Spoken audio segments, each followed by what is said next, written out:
Les beauties, aujourd'hui, j'ai réalisé un de mes rêves. Partir. Partir à New York. Waouh, j'arrive pas à y croire. En plus, cette vidéo est la 100e et elle se passe à New York. Je vous embarque avec moi dans ce tourbillon de folie, dans cette ville qui ne dort littéralement jamais. New York m'a toujours fascinée. J'ai pu tout d'abord découvrir cette ville au travers, comme nous tous, je pense, de films et de séries.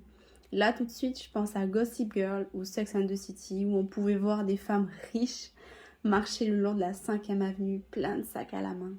Ça me fascinait et surtout, ça m'encourageait à devenir une femme accomplie. Allez, suivez-moi dans les rues de New York, de la Statue de la Liberté à Harlem. Je vous montre tout ce que l'on a pu découvrir. Pour aller à New York, nous avons pris un vol de Los Angeles à l'un des 3 aéroports de New York qui s'appelle Newark. Puis le Uber de Newark à notre hôtel. Il faut compter environ 1 heure de trajet. De tous mes voyages, c'est la première fois que je vois que le Uber coûte plus cher que le taxi. Et donc après 14 heures de voyage, nous voilà enfin arrivés dans la Big Apple. Tout d'abord, la ville de New York se compose de 5 arrondissements qu'on appelle les boroughs. Manhattan, la plus connue, et qui est prononcée Manhattan par les New-Yorkais. Brooklyn, Queens, le Bronx et Staten Island. Et New York compte un peu moins de 9 millions d'habitants, dont un habitant sur 10 est millionnaire. Notre visite d'une semaine s'est concentrée surtout sur Manhattan et un petit peu Staten Island. La ville est vraiment immense et il y a tellement de choses à voir, gratuites mais aussi payantes. Manhattan est découpée en 3 quartiers, Downtown au sud, Midtown et Uptown au nord. La ville est quadrillée du nord au sud par des avenues, de la 1er à la 12e avenue, et dans le sens horizontal, en des rues, donc des streets, de 1 à 220. Au début, j'étais un peu perdue, mais finalement, quand on y pense, c'est assez simple. Premier stop pour nous, déposer nos bagages, prendre une douche dans notre hôtel situé en plein Times Square, le Edison Times Square Hotel. Rien d'exceptionnel, hormis l'emplacement qui s'avère être également un inconvénient à cause du bruit, de l'effervescence des touristes, des ambulances, des pompiers, des klaxons. Pas de doute, on est bien arrivé à New York. Petite chambre de 20 mètres carrés avec une minuscule salle de bain que nous avons partagée avec Kevin, mon frère, Gégé, mon beau-père et Tama, mon mari. Première sortie en bon touriste que nous sommes, hot dog à Times Square. Préparez-vous à avoir un torticolis dans cette ville. On a la tête constamment en haut à admirer ces immenses panneaux publicitaires ou les buildings. Nous avons ensuite marché vers la gare de Grand Central. J'ai adoré m'installer sur les balcons et admirer cet immense hall avec en son centre la fameuse horloge à 4 faces et son plafond parsemé de constellations. C'était super joli. Toujours dans la gare, nous avons communiqué à travers un mur dans le Whispering Gallery, la galerie des chuchotements qui est située juste en dessous de la gare. Et ça, c'était vraiment super. C'est où Québec? Chérie, tu m'entends? Elle t'entend vachement bien. Communication par le plafond et ça va là-bas. Téléphone arabe, rivé. C'est trop bien, on entend super bien. Ah ouais, top. Nous avons continué notre découverte par la visite de la cathédrale de Saint-Patrick. C'était vraiment impressionnant en fait de voir une ancienne architecture qui côtoie les plus hauts gratte-ciel hyper modernes. C'était très impressionnant. Nous avons adoré cette église et en règle générale, à chaque fois qu'on visite une ville, nous aimons bien passer un peu de temps sur les bancs des églises. Nous ne serions pas allés à New York sans avoir assisté à un spectacle de Broadway. Nous avons vu celui du Roi Lion. Les voix des chanteurs sont juste waouh. On y a passé un très très bon moment.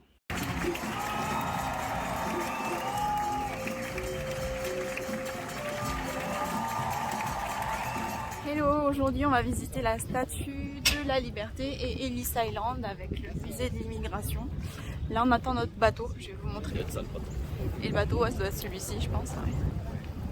Deuxième jour, c'est parti en direction de la Statue de la Liberté, sculpture faite en cuivre, offerte par les Français aux Américains en signe d'amitié. La liberté éclairant le monde représente une femme avec une couronne de 7 rayons qui sont les 7 mers ou les 7 continents. Elle tient dans sa main gauche une tablette sur laquelle est inscrit en chiffres romains 4 juillet 1776, jour de la déclaration d'indépendance des États-Unis.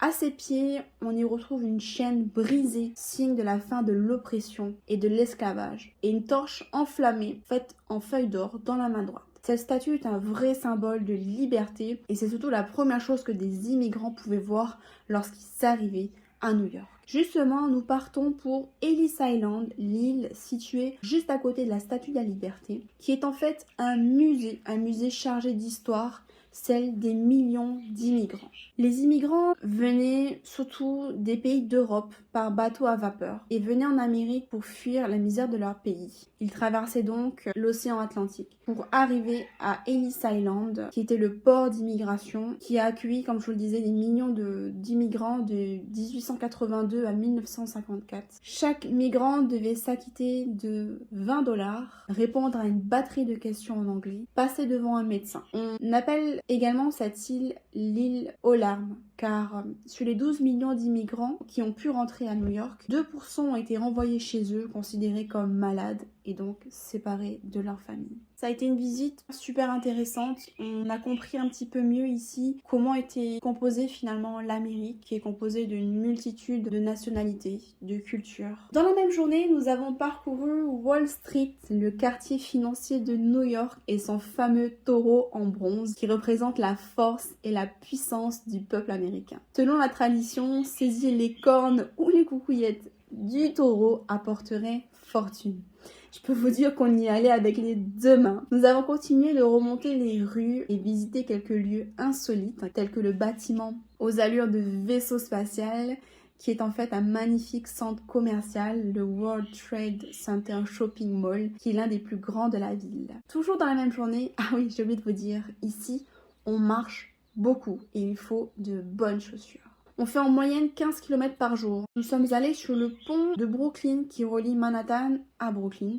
C'est un lieu où vous pouvez faire de superbes clichés photos. Encore faut-il arriver aux aurores parce que avec le monde qu'il y a après, ce n'est plus faisable. Mais de là, on a une superbe vue sur la skyline de Manhattan et un petit bout de Brooklyn au loin. Nous avons ensuite flâné dans les rues de Chinatown, pris un petit bubble tea. Je suis pas très fan, j'aime pas trop en fait les billes de tapioca. Puis on s'est baladé dans Little Italy, boire un coup à la Casa Bella Ristorante. C'était surtout l'occasion pour nous de reposer nos pieds et d'aller aux toilettes. Nouvelle journée, nouvelle visite. Si un jour vous venez ici, faites au moins un building. Pour notre part, nous avons tout d'abord fait le fameux Empire State Building que l'on a pu découvrir dans plusieurs films. Je pense à King Kong, à Independence Day. Je peux vous dire qu'ici, il y a du monde, beaucoup de monde. Mais pendant que vous faites en fait la queue, vous pouvez découvrir les coulisses de la construction de ce bâtiment. Bâtiment qui a été construit en un temps record, 1 an et 45 jours, 102 étages. Il faut dire aussi que dans les années 30, New York bénéficiait, comme on l'a dit plus tôt, d'une manne d'immigrants à moindre coût, pas très regardant sur les conditions de travail. Allez, redescendons les 80 étages et prenons le bus à la découverte de la ville autrement qu'à pied. Ces bus sont vraiment géniaux, ils vous font le tour de Manhattan, vous récupèrent et vous déposent où vous le souhaitez, c'est vous qui gérez. Nous avons donc pris le bus au pied de l'Empire et nous sommes descendus jusqu'à Little Island. Et pendant tout le trajet, on a pu découvrir des monuments iconiques pendant qu'une voix nous traduisait en français ce qu'il fallait savoir dans nos écouteurs. Voici Little Island qui est construit sur le Pier 54, le long de la rivière d'Hudson. Pour la petite anecdote, c'est ici que les survivants du Titanic ont été ramenés en toute sécurité en 1912. Little Island, comme vous pouvez le voir aujourd'hui à l'image, a été ouvert en 2021 en tant qu'oasis pour les New-Yorkais qui avaient compris que pendant l'année Covid, ils avaient un besoin express de retour à la nature. Un autre endroit insolite à 2 pas d'ici est la High Line qu'il faut absolument emprunter. C'est une promenade incontournable qui fait 2,3 km. En fait, c'est une ancienne voie ferrée aérienne des années 30 qui a été transformée en un sublime parc. Le soir venu, nous sommes montés sur un autre très joli gratte-ciel, le Top of the Rock, qui cette fois-ci offre une vue imprenable sur le Central Park une vue panoramique évidemment de la ville et surtout une vue sur l'Empire State Building sur laquelle nous étions montés le matin même. Je trouve personnellement que cette tour est beaucoup plus intéressante que la précédente et que la vue le soir au coucher du soleil avec toutes ces lumières et ces couleurs, c'était vraiment magique. On pourrait y rester des heures. 4e jour pour nous, ça passe vraiment très vite. Nous avons fait une autre visite incontournable, celle du Musée américain d'histoire naturelle qui est énorme. Franchement, en une journée, c'est impossible de tout visiter. Du coup, on a sélectionné les étages que l'on voulait faire. Par exemple, les dinosaures, c'était super impressionnant. Vraiment, si vous avez des enfants, il faut absolument faire ce musée.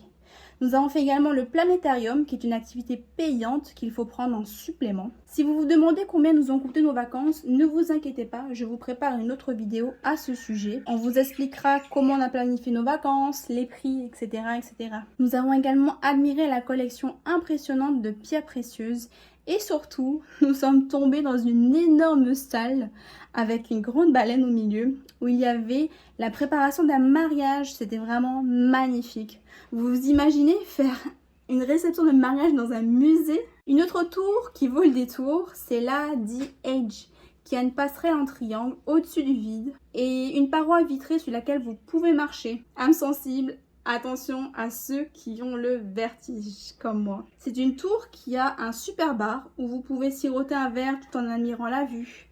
Elle possède également un très beau restaurant gastronomique et panoramique. D'ailleurs, vous ne nous voyez pas beaucoup manger, c'est parce que je vous parlerai de tout ce qu'on a dégusté dans une prochaine vidéo. Allez, ma sœur, va. Allez, va. Va. Mais va. Arrête. Mais va, ça va pas casser. Eh ouais, là. Lâche la main, lâche. Voilà. Et en bas. Ouh. Ça va? Dimanche, nous avions prévu d'aller voir un gospel. Malheureusement, le réveil a été très difficile pour nous et on a préféré faire une grasse matinée.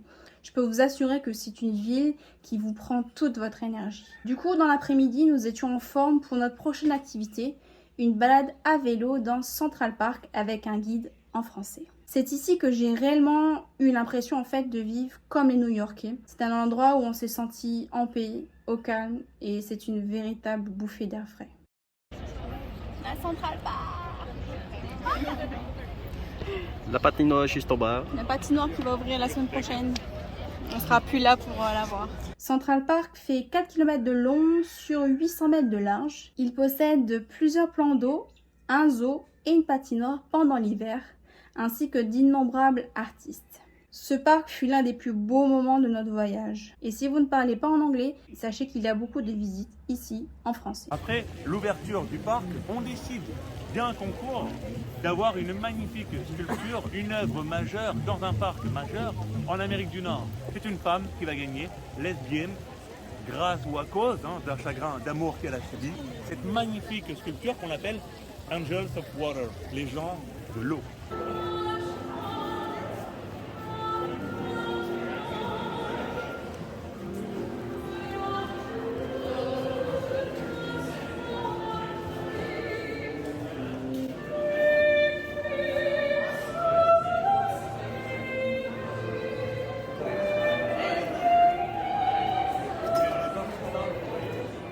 Un autre moment émouvant pour nous et que nous n'aurions raté pour rien au monde a été le mémorial et le musée du 11 septembre. À la place des deux tours, 2 grands bassins carrés profonds de 9 mètres, au centre duquel l'eau s'écoule en continu. Ce mouvement de l'eau représente la chute des tours jumelles et l'eau qui se recycle, la mémoire du peuple américain. À côté de ces bassins, les Américains ont reconstruit la One World Trade Center pour montrer au monde que malgré les tragédies, le peuple américain se reconstruit et reste fort. On ressent beaucoup d'émotion et d'énergie ici. Le musée est fait de sorte que vous retracez l'histoire comme si vous y étiez. On entendait les voix des passagers dans les avions appeler leur famille pour la toute dernière fois. Si vous venez un jour à New York, je vous le souhaite de tout cœur, faites cette visite. Nous avons poursuivi par une petite balade dans Chelsea Market, qui est un très grand marché décoré pour Halloween, une fête vraiment célébrée par tous ici. Le soir venu, nous avons pu nous mêler à la foule et à l'ambiance new-yorkaise, en devenant supporters le temps d'un instant des Rangers, l'équipe de hockey de New York, dans le Madison Square Garden. L'ambiance était vraiment au top et on a même vu sur l'écran géant au milieu l'acteur principal de la série You assis juste en bas dans les gradins.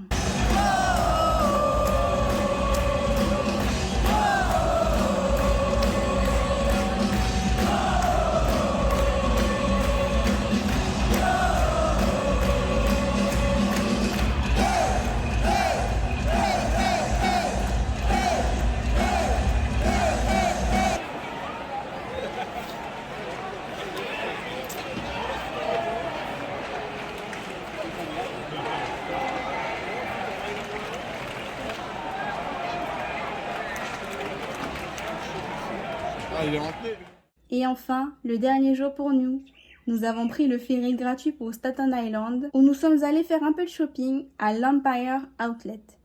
Mais vraiment, le shopping ici, ça vaut pas le coup. Vous remarquerez vite que New York est une mégalopole où tout est très cher.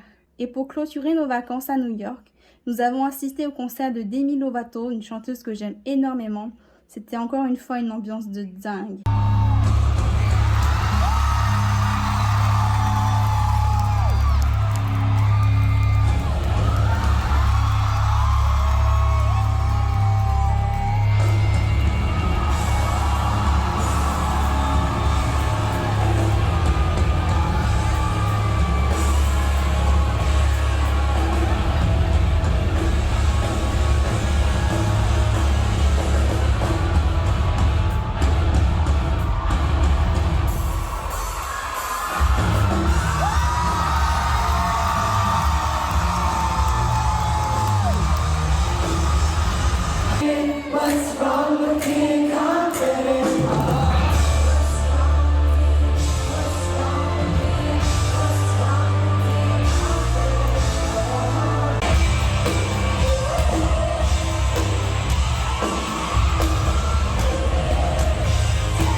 S'achève ici ce vlog, j'espère de tout cœur qu'il vous aura plu.